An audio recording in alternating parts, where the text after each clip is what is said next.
New Jersey's farmers are facing a 1-2 punch this year. Fuel and fertilizer costs are rising as a result of the war in Iran, and warm spring weather followed by a freeze caused widespread crop damage across the state. Governor Sherrill requested emergency federal funds after that weather event, and this week, U.S. Senator Cory Booker announced that he has secured a disaster declaration from the U.S. Department of Agriculture. Now, this declaration unlocks low interest emergency loans for farmers, but many say more support is still needed.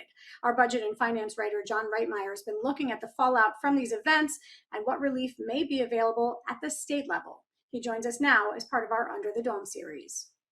John, it's great to see you. You've been covering this issue now. What have you heard from farmers just in terms of how their crops have been impacted, particularly with this wild swing in the temperature that we saw earlier in the spring? Yeah, it's great to be with you today. And I think what you're hearing from the New Jersey agriculture industry is this was a really tough year from a weather standpoint because there was that big early hot spell, which may have caused crops or fruit to flower early or ripen, and then we had this really deep freeze coming right after. And according to estimates compiled by Governor Mikey Sherrill's administration, this has resulted in hundreds of millions of dollars in damage at farms across New Jersey, pretty widespread, and with fruit farms hit particularly hard. And anyone in New Jersey who likes to go to a farm stand knows whether it's strawberries or peaches or even apples and cranberries. We do have a pretty robust fruit growing community in New Jersey. And so, it's hitting the farmers hard. And for those of us who love to eat that Jersey fresh fruit, we'll probably notice that as well. John, in some cases, some of these farmers depend on these seasonal crops, right, for so much of their annual income. And did I see that in some cases, farmers lost about 90% of their crop? 90 to almost a total loss in some cases. And so that's a really hard hit, especially to, as you said, some of these farms that don't have sort of a all year business and really rely on growing a specific product and having that product sort of carry their revenues for the whole year. Absolutely. So, of the 1-2 punch, we'd call that maybe the gut punch. But there have been some other hits that they've taken along the way when it comes to war overseas, the conflict in Iran, and the impact on fertilizer and fuel, right? Can you talk us through what they're experiencing there? Yeah, there's a report from the American Farm Bureau that estimates the cost of diesel fuel is up nearly 50% since the beginning of the military conflict. And the cost of fertilizer is up nearly 30%. And so those are two really big costs for farming operations. In other places, the farms may be bigger and you might be able to spread out the increases across your business.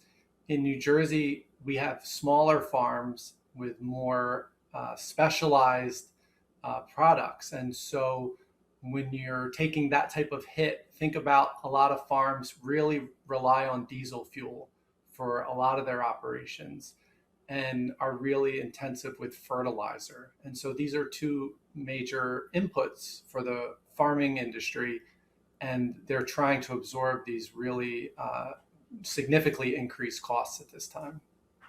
Yeah, and we should make the point too that they already run on very thin margins, right? So absorbing these additional costs, what we've heard from them is that it really puts a strain.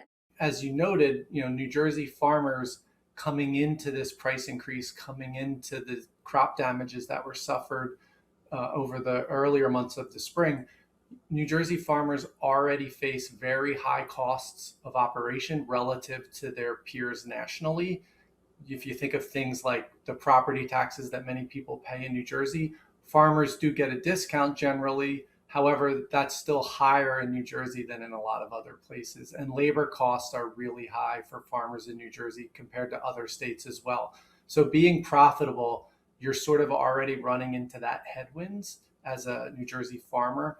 And then you add on some of these challenges that have come up just over the last few months. And I think that puts into context sort of what the agriculture industry is facing right now here in our state.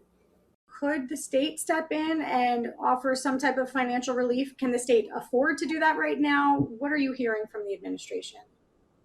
Those are really good questions. And there is some precedent in New Jersey for state policymakers to come in and provide relief, even monetary relief, or say access to grants or some other types of incentives to help bridge troubles like these for the state's farming industry, which maybe not is not what it used to be, but is still generating about $1.5 billion in product sales a year, according to U.S. Census data. And so there's already been some talk in the legislature. There are actually some measures moving through committee this month that are looking at ways to help farmers with things like bulk purchasing so that can cut their costs. We'll have to wait and see whether there's any larger scale sort of rescue package or financial aid put forward. As you noted, it is a tough time for the state itself. The state's been running a budget with a structural gap, meaning spending more than the state has been taking in revenues annually.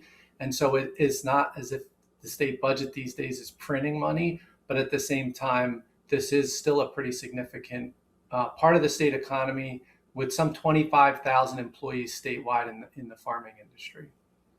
And just quickly, would that have to be, if that allocation was made, these emergency funds, would that have to be approved as part of the state budget overall, which we know the deadline is coming up June 30th? I think this is the time of the year when these types of things would advance and be funded, but that wouldn't necessarily have to be the case. Certainly, they have a record of passing supplemental appropriations from time to time. So as we get deeper into this, and let's see what happens to fuel costs going further, they could go up even more. We'll have to see if something is advanced.